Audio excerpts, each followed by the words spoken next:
کل کی جو گفتگو تھی کہ وہ گریا تو یزید نے بھی کیا، جھوٹ بولتا ہے جو کہتا ہے، بیچارے کو تاریخ نہیں پتا، کھیل تماشوں سے کھلواڑ سے واقف نہیں ہے وہ یزید کے، جا کر پڑھیے تو آپ صاحب کیا توبہ کی یزید نے، قربان جاؤں اس توبہ کے کہ مسجد نبوی میں گھوڑے بنوا دیے،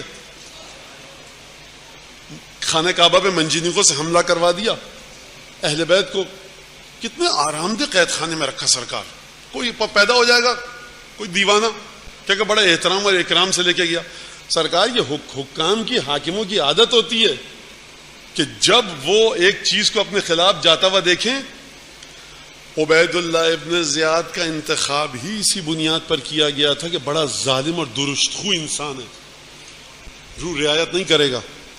بچوں کے لیے سمجھاؤں میں اس بات کو اچھی طرح سے، بچوں کے لیے مثال ہے، ایک گیند سے بچے کھیل رہے ہیں، گیند ہے اس سے سڑک پہ کھیل رہے ہیں، بال ہے،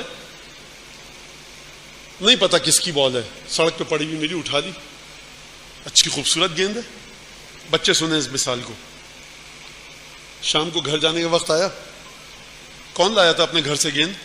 وہ سب سے پہلے میں نے دیکھی تھی، آپ نے نہیں دیکھی، سب سے پہلے میں نے ہاتھ میں لی تھی، سب سے پہلے میں نے اس پہ کک لگائی تھی، سب سے پہلے میں نے اس پہ شاٹ لگایا تھا، میری ہے۔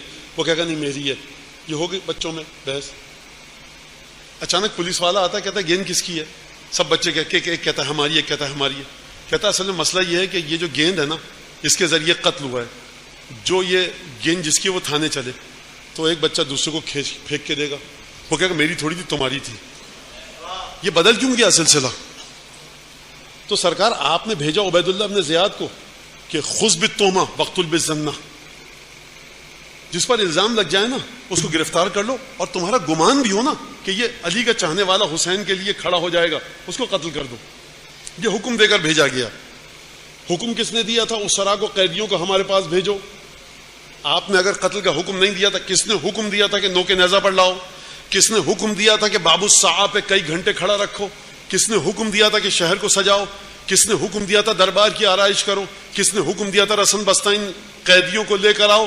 یہ توبہ کی اس نے، جب دیکھا حالات میرے خراب ہو گئے، کہا میں تھوڑی تھا، عبید اللہ تھا۔ عبید اللہ کہہ رہا ہے شمر کی غلطی تھی، شمر کہہ رہا ہے عمر سعد کی، عمر سعد کہہ رہا ہے شمر کی، شمر کہہ رہا ہے عبید اللہ نے کہا تھا۔